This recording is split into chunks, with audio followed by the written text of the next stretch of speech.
Hello neighbors, welcome back to the old Noya Mountain Music Teaching Channel here today.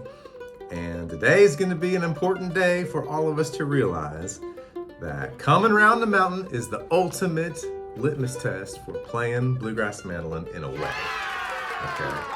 I can imagine what some of y'all are thinking, all right, here he goes again, coming around the mountain internal repertoire. We've been down that rabbit hole before. But here's the thing. So I work with a lot of people on a first-time basis. And what is my litmus test to see how well they can play? Coming round the mountain. Why? Because most people have known that their whole life. Why? Number two, it's kind of easy, you know? And so it tells me so much about where people are in their journey, okay? If you can't play the stuff that's inside, then how can you play the stuff that's outside? Not as easily. There's so much you can learn from the simple tune, Coming Around the Mountain. And I just want to say, neighbors, that if you've been resisting the Coming Around the Mountain, just trust me on this. It can be one of the best things you ever do for your mandolin playing. Really get to where you can play Coming Around the Mountain nicely. Double stops and all like a lot of little different things. G, A, and a closed position like B flat. Ultimately, all the different positions. But if you're resisting, I want you to really consider putting the effort in to learning it real good. So this is going to be like aimed at beginner and intermediate level folks. Because if you're really super advanced, then you can rock the socks off the old Coming Around the Mountain in any key, right? Okay, so how does one even approach this? So you got to have the vocal melody in your mind, and you got to kind of know it pretty well. So most of us kind of know, she'll be coming round the mountain when she comes. A lot of people forget that low note in there. She'll be coming round the mountain when she comes. So that's going to tell me something right off the bat. Are they able to hear that low note in there? Some people might just go, she'll be coming round the mountain when she comes. But when's the low note? When she comes. And then if you're just playing the vocal melody, you go, she'll be coming round the mountain when she comes. But you also got to realize that in the mandolin language, and this kind of gets to another little subject of the onomatopoeia of the mandolin E's. So one of the things I do with students is I get them to vocalize what the mandolin shuffle is going to sound like, which is a little bit kind of a quirky thing to do, but it's important, can be really important to be able to do this. Don't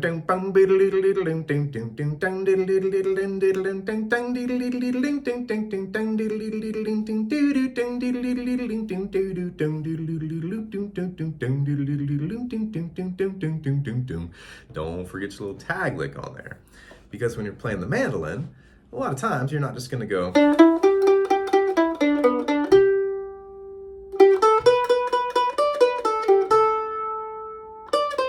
You're going to have those shuffles in there.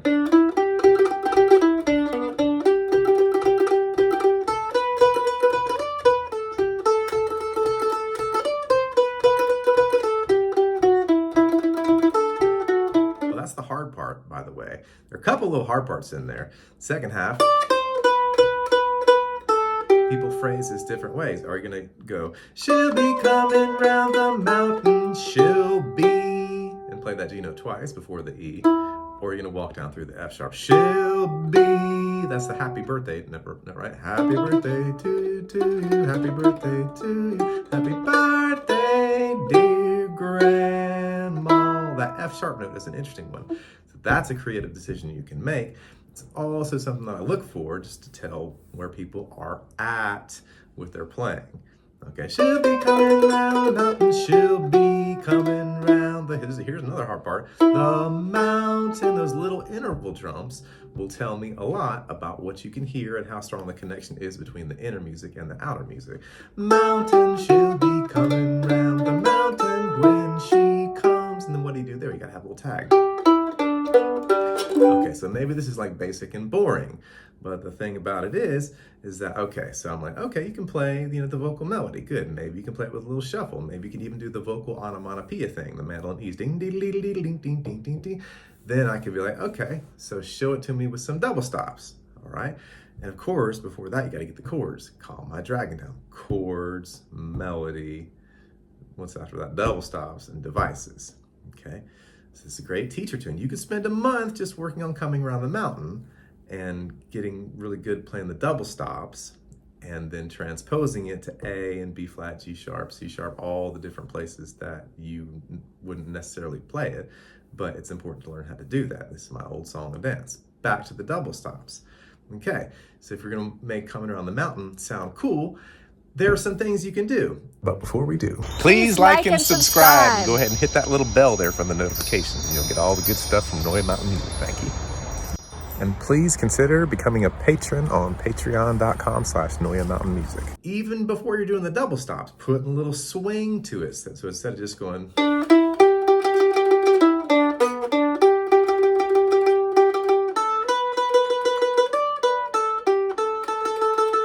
that's so straight. Boom, boom, boom, diggy, diggy, diggy, dee, dee, dee, dee, ding, diggy, diggy, diggy, ding, diggy, ding, ding, ding, diggy, diggy, diggy. Doesn't sound that great, subjectively. Put a little swing to just the basic shuffle melody.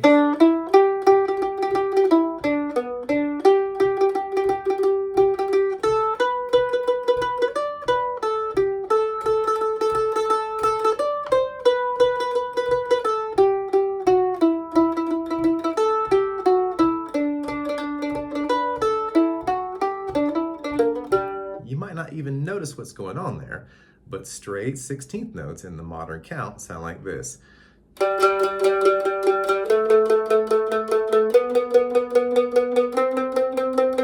Swung 16th notes in the modern count sounds like this.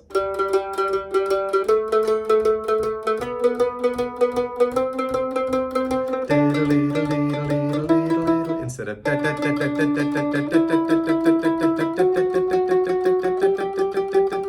so if you play the basic melody with just a little swing, you're already doing better.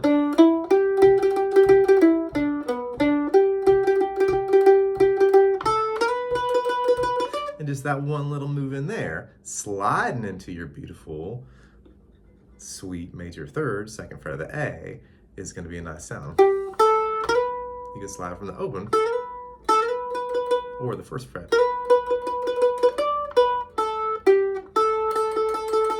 Play that open A just straight on like that, or you can slide into it with the unison note on the 7th fret of the D. You get that droniness. You can do the slide so many different ways. You can do a slow slide, fast slide, or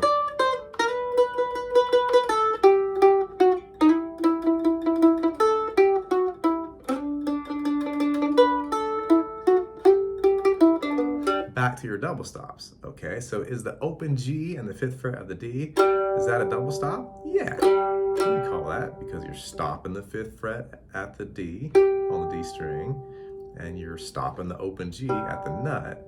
A lot of times I think about like double stops as being when you're actually fretting two different notes, but I think it's okay to have the definition being anytime you're playing two different notes, that's okay. So at the beginning of Coming Around the Mountain, this is the thing that Coming Around the Mountain can teach you about the music.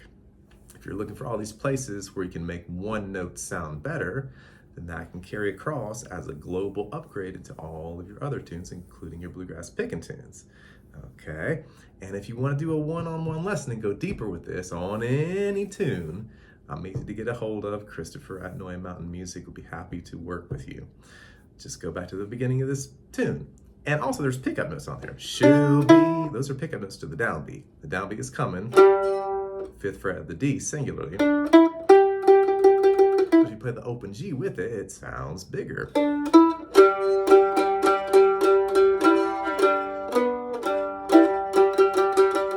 So all those notes there, if you're using the open G to drone, of course you're not getting the drone with the 4th fret of the D, 4th fret of the G, excuse me, you can have the open D ring in there.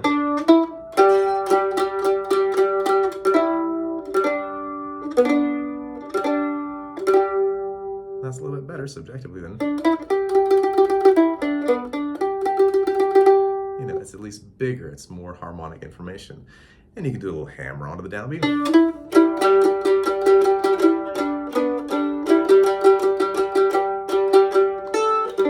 So right there, instead of just playing your second fret of the A singularly, which is fine, you can have the open G, open D, and the second fret of the A. And guess what? You can continue that. All right. She'll be coming round. You can even have the third fret of the E with your middle finger there, your two finger G. Coming round the mountain when she. So now we're getting into like quadruple double stops. Open G, open D. Mountain when she. So now we're getting into like quadruple double stops. Open G, open D. And then for this little two finger G, coming round. Your melody note's the second fret of the A. But you can also have your third fret of the E ringing in there. Coming round the mountains, that fifth fret of the A. So you can have that ringing, open G, open D, fifth fret of the A, that's the melody note, and then third fret of the E, that would create the 51 double stop at the top. 5 and a 1, fifth fret of the A, third fret of the E. Mountain. So when you come back to 10 of mountain, you're back in your 31 double stop, second fret of the A, third fret of the E. That's your little two finger G chord though. Mountain. Then what would you do when you get wind? That would be like a ninth interval, open A, which is an interesting tonality just by itself, with the third fret of the E, all the other strings open. Kind of a meditative tone right there. Coming round the mountain when she. And then we're to come, and you could do a little two finger G. Come. You wanted to kind of chord it out like that way. But conventionally, you go to the 51 double stop on the seventh fret of the D, fifth fret of the A. Come. That would be like your regular kind of cauliflower potatoes double stop there. Again, these are all the things that I would look for in a nice intermediate level break, you know, and I'm like, okay, show me how you play. Are you gonna play that double stop if I'm gonna call one of these easy tunes that you've probably known for all your life? And so making the transition from the 51 double stop, your seventh fret of the D, fifth fret of the A, back into your melody is a intermediate level move. And back into your double stop. Okay, so here, the melody note is the second fret of the A. She'll be coming round the mountain. Again, that open A. Mountain, you can have your octaves, open G, fifth fret of the D. And then you got this part right here where you can go, she'll be, or you could walk it down, she'll be, and then into your two finger C chord, coming round the, and now here's an interesting place where you could go up here and grab this seventh fret of the D, third fret of the A, mountain, she'll be. That's kind of an advanced harmonic move there that's not the easiest in terms of the fingering. Mountain, she'll be, but working that out is a good thing to do. Mountain she'll be. So all that whole run, you got your third fret of the E down, third fret of the A, C note. And then here you can go right to the 5 chord. Coming round the mountain when she comes. Or I could split that bar, go coming round the mountain when she comes. And then that little tag lick there is going to show a lot about what your individual style is. If you're more on the Monroe side of town, you might go, you know, you can do a little scalar run up from the bottom, a little arpeggio from the fifth fret of the D, you know, little scale run. It's good to have lots of these different, you know, tools in your toolbox. Little Granite Hill Interlick.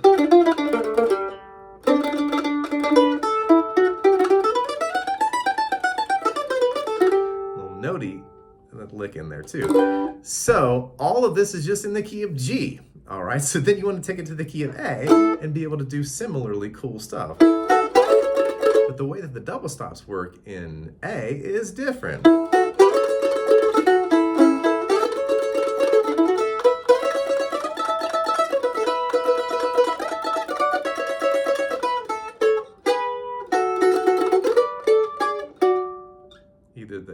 or the A.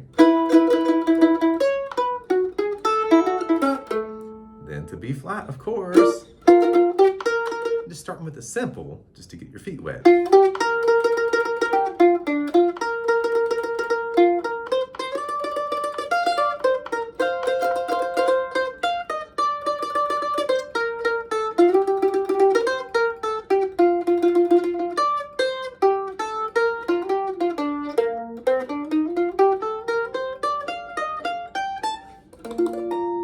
Okay, that's before devices, in the Monroe style world.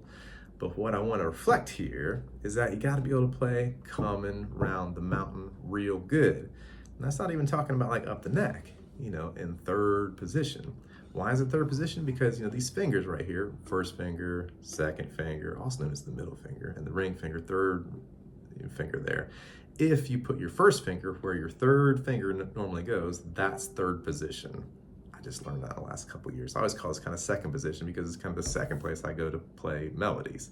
But in the classical world, it's the third position. So you want to get your Coming Around the Mountain going there. Not so easy to get that low note there, but you gotta get. But you don't have to.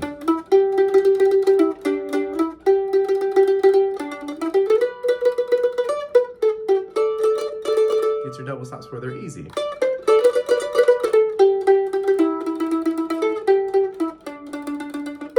Uh-oh, what do we do here? Gotta get that F sharp note and have some sort of up the neck tag or whatever come out to be able to make that transition. And you also can find it in, the top octave. Getting that low note's not the easiest.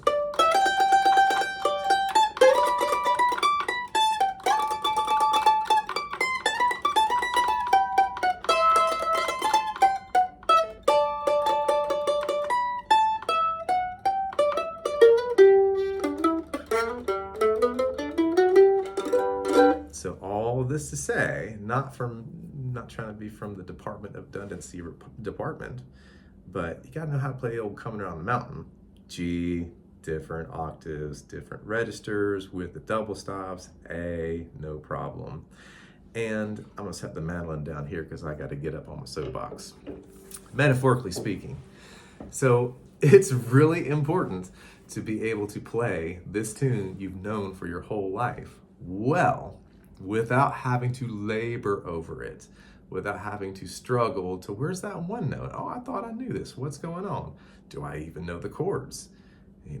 So internal repertoire, Coming Round the Mountain, ultimate litmus test for, can I play this mandolin? So we want to be musicians. We don't want to necessarily be bluegrass mandolin players, although that can be an interesting thing to try. And it's good, has its moments for sure. But we want to be good musicians. And beyond that, we really also want to be able to sing this sucker a little bit too.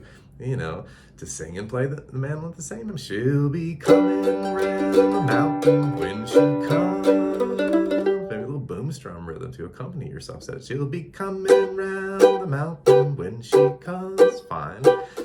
She'll be coming round. It's fun to exaggerate. It's coming round the mountain when she comes.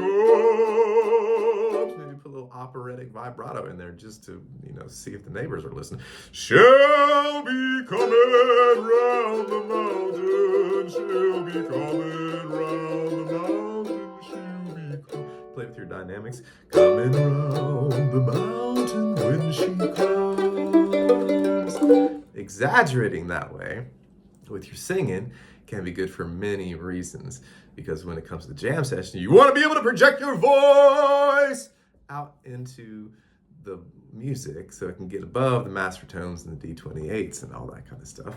If you've ever been in a big jam session, you might know that it can get loud. And so practicing your upper dynamic of projection can be important, just like it can be important to practice your projection with the mandolin itself instead of just going.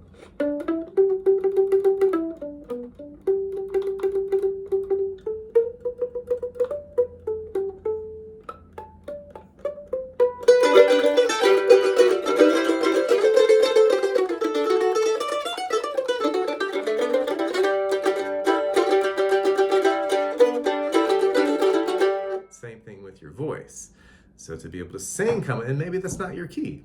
Maybe right down here, shoe, maybe you're a lady, and that's a low note for you. You could sing a real high version.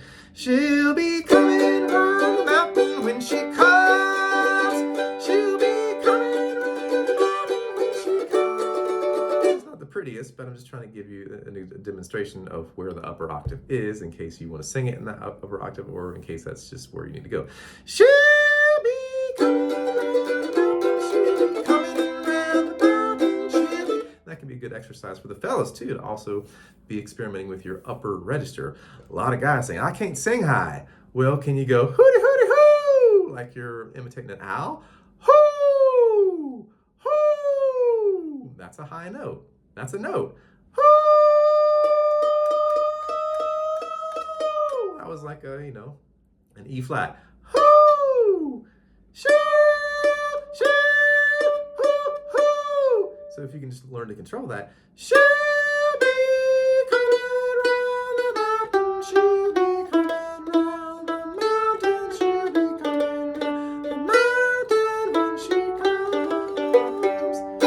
That's how you want to sing all the time, but maybe you want to learn how to sing tenor a little bit.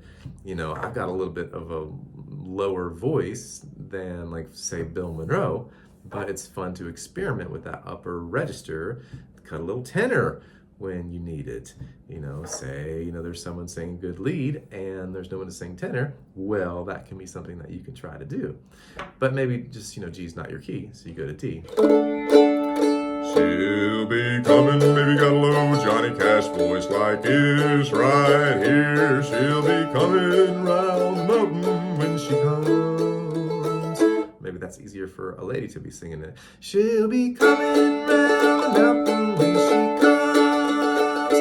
She'll be coming round the mountain when she comes. Hallelujah, she'll be coming round the mountain. Anyway, all that to say, it's important to get the singing going with the picking. All right, this is all about building the bridge from the music that's inside of you to the music that you can find on your mandolin, and not meaning to be too long-winded or verbose with my internal repertoire soapbox, but I found that it's kind of the most important thing in a way. So if you like this video, please hit the old like button. If you want to smash it, you can smash it. And if you'd like to support the channel, please think about becoming a Patreon supporter at patreon.com/Noya Mountain Music. Lots of rewards and tiers in there, with the lick of the month and the Noya Mountain Music Workshop, which is free for the Family Tree tier members. There's also the Monroe Style Workshop in there, and all kinds of good stuff in there. You can check it out. Many thanks to the Patreon supporters. We get excited about every single one that comes in. And yeah, so thank you all very much.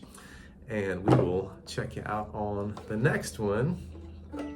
Yeah, and hope you all are having a beautiful, heading on into the end of winter day. It's sunshine here in Charlotte.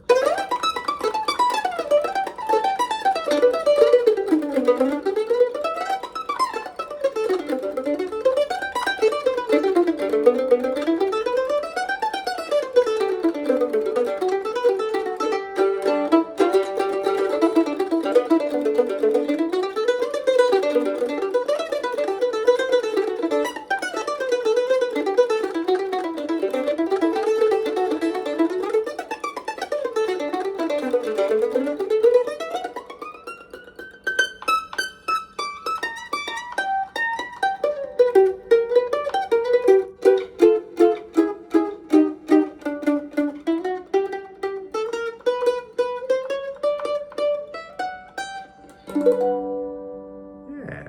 All right, we'll see you.